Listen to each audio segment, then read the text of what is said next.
안녕하십니까. 이 시간에는 지난번에 제5차 국토종합계획을 분석을 해드렸죠. 그래서 제5차 국토종합계획이 어떠한 성격을 갖고 있고 그 다음에 이것이 하위의 규정에 대해서 어떠한 영향을 미치는가 이 내용을 분석을 해드렸는데, 이번에는 유튜브나 또 다른 분석에 대한 자료에도 없는 내용인 제5차 국토종합계획이 그러면 우리나라 국토에 어떤 영향을 미칠 것인가 한번 그거 분석을 한번 해드리도록 그렇게 하겠습니다. 우선 제5차 국토종합계획에서 국토제도가 확 바뀐다라고 그러는데 1차에 대한 내용을 한번 볼 것 같으면은 이때는 국토가 전체가 확장 오는 거예요. 그러다가 제4차 국토종합계획은 어떻게 됩니까? 이제부터 너무 확장을 했어. 그러니까 지금서부터 관리를 하겠다라고 우리는, 이게 사실은 준농림 지역의 탄생이라고 보시면 됩니다. 그래서 보편적으로 여러분이 한 10년 전, 20년 전에 우리나라 국토는 관리하고 정비하는 그러한 제도를 채택했다. 이렇게 보시면 됩니다. 그럼 제5차 국토종합계획은 뭐냐면 지난 1차에서 설명드린 것처럼 난생, 소위 말해서 우리가 단군 이래에 인구가 줄어들죠. 그래서 이거에 대한 수축, 그 다음에 응집, 그러다 보니까 컴팩트 시티, 소위 말해서 포르테라고 우리는 이런 국토로 가게 된다 이런 얘기죠. 이것이 제5차 국토종합계획의 깊은 내용이라고 보시면 됩니다. 그럼 제5차 국토종합계획의 내용은 바로 이런 내용으로 설명이 돼 있어요. 그래서 뭐 이러한 내용은 이제 본격적으로 지침이나 훈령 또 아니면은 각종 제도를 통해서 여러분들에게 이제 선보일 예정인데, 그때는 되도록이면은 이 유튜브 계정을 통해서 여러분한테 설명을 드리도록 그렇게 하겠습니다. 자, 그러면은 국토종합계획은 가이드라인의 성격을 갖고 있다고 했죠. 이걸 잘 보셔야 돼요. 가이드라인은 니네들 정책을 수립할 때 이렇게 해라. 우리는 최상위 계획에서 하위 계획에다 하달을 하는 계획이라고 이렇게 보시면 돼요. 그런데 지금 얘기한 대로 처음으로 인구가 감소한다는 사실에 포커스를, 초점을 맞춰 두셔야 될 겁니다. 자, 그리고 난 다음에 요건 지난번 1부에서 나왔었죠. 2020년 바꿔 모두 다 바꿔라 이거. 그게 우리나라 국토제도의 가장 우두머리예요. 우두머리가 생각을 바꾸는 거예요. 바꾸고 그 밑에 있는 하위 계획에다 이런 내용으로 너희들도 바꿔라. 내가 바꾸니까. 이렇게 해서 여러분들 많이들은 지난 10월 30일 날 대광위에서 여러분 GTX ABC 노선 위에 D 노선이 나왔고, 그 다음에 요번 12월 3일 날 그 경기도에서 대광위를 대광위 국토종합계획의 그 내용 중에서 국가기관망 교통 구축 사업에 우리는 이런 거를 넣었으면 좋겠다라고 하는 거에서 우리가 가장 또 유념해서 봐야 되는 게 교외선이라는데, 원래 교외선은 없고 도시 순환철도입니다. 이제 여러분 수도권을 삥 돈다라고 해서 순환고속도로와 함께 순환철도에 대한 내용을 건의한 게 이 대도시 광역교통위원회다. 이렇게 이제 보시면 됩니다.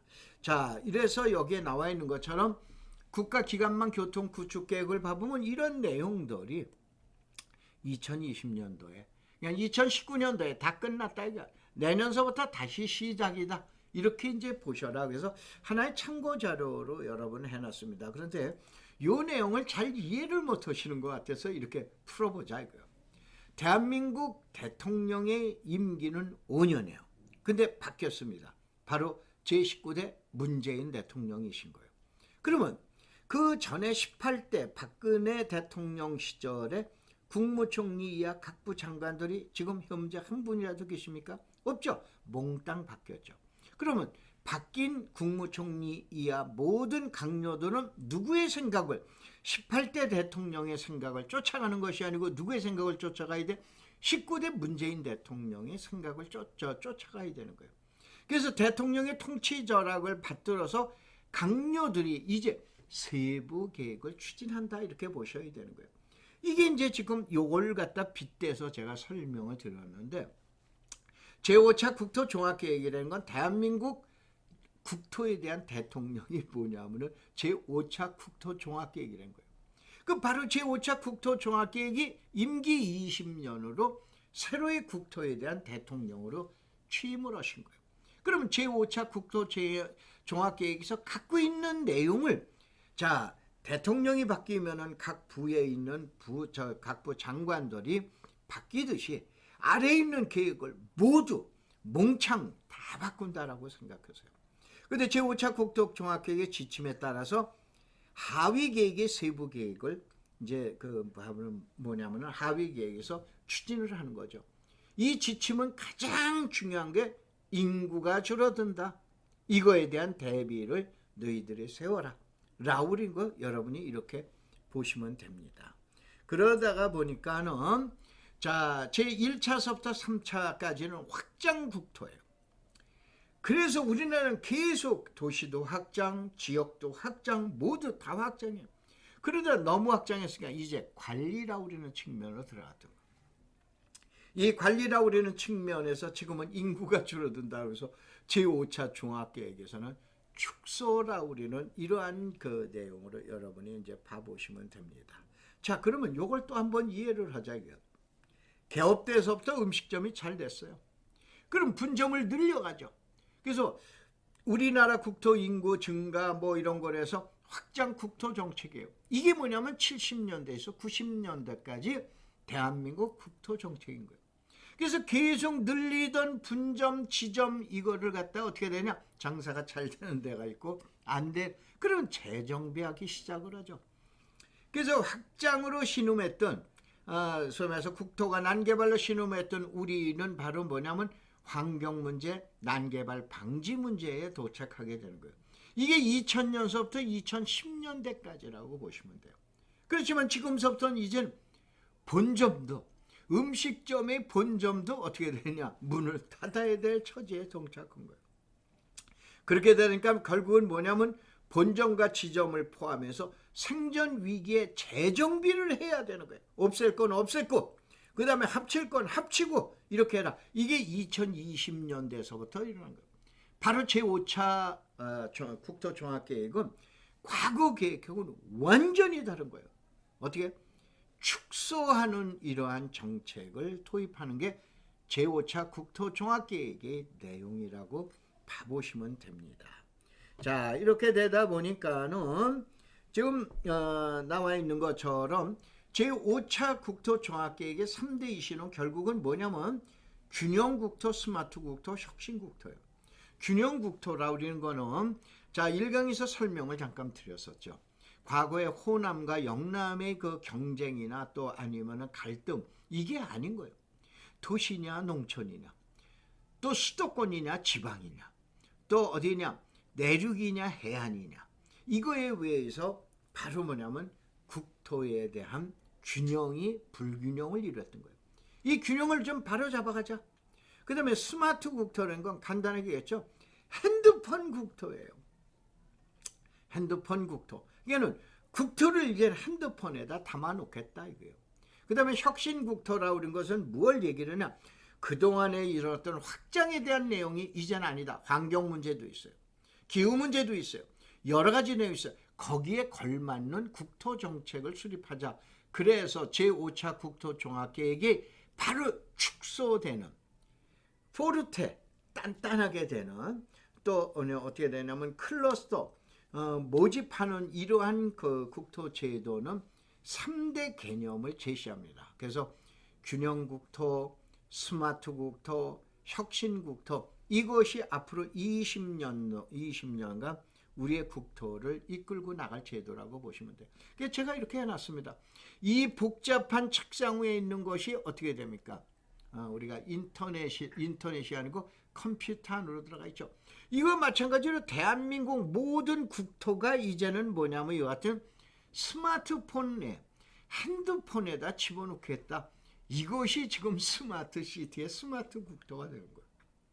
제5차 국토종합계획의 특색은 짜그러드는 것, 축소하는 국토가 바로 뭐냐면 핸드폰에다 집어넣겠다. 이 내용을 가지시고 여러분이 앞으로 이 내용을 분석을 하시면 됩니다. 자, 그러면은 확장 국토 정책일 때는 도시계획의 시대예요. 그동안에는 얼마나 여러분들이 도시계획 했어요. 이건 도시의 외곽 시대, 도시가 점점 늘어나니까. 그래서 이때는 시가와 예정용지를 엄청나게 많이 공부를 하셨어요. 근데 이제서부터는 필요 없다 이런 얘기예요. 수축정책의 국토에서는 도시계획의 시대가 아니고 도시 내부의 시대로 돌아가는 거예요. 확산이 되는 게 아니다. 이때는 뭐냐면 시가와 예정용지가 아니고 시가와 용지라 우리는 이러한 시가와 용지 시대의 탄생이라고 보셔야 돼요. 그래서 앞으로 이거는 여러분들이 주택 투자를 하시든 아니면은 여러분이 토지 투자를 하시든 상당히 깊게 생각하실 문제입니다. 왜냐? 아까 얘기한 대로 대한민국의 최고의 그 의사결정 기관인 생각을 갖고 있는 제5차 국토종합계획에서 이러한 내용을 표시했기 때문에 그러한 말씀을 드린 겁니다. 그래서 이게 역대 국토정책입니다. 옛날엔 162개 기초생활권에 10개 광역권, 그래서 이걸 5+2 전략이 나오게 됩니다. 이거 이제 5+2 전략에서 내륙권과 접경지역 개발권까지 나오게 되는데 실질적으로 국토제도가 이때는 확장정책이 수립됐을 때요.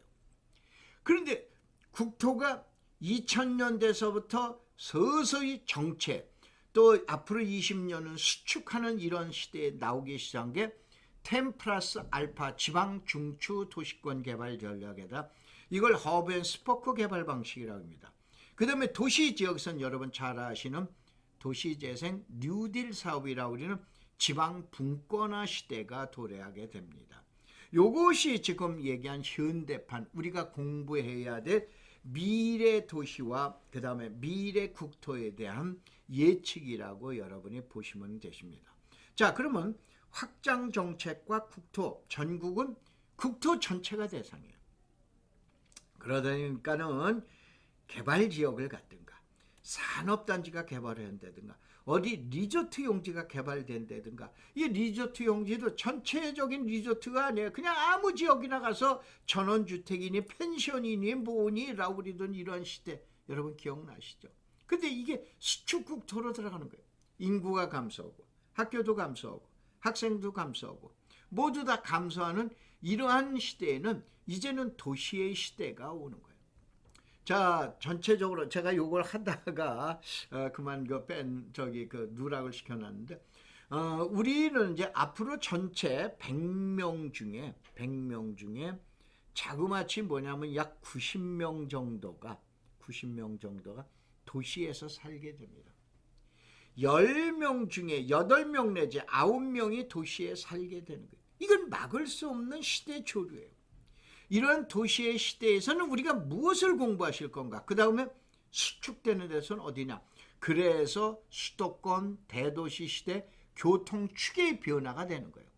이제는 과거와 같이 편리성을 따지던 게 아니에요. 다량 운송이 필요한 철도의 시대가 도래하게 된 거예요.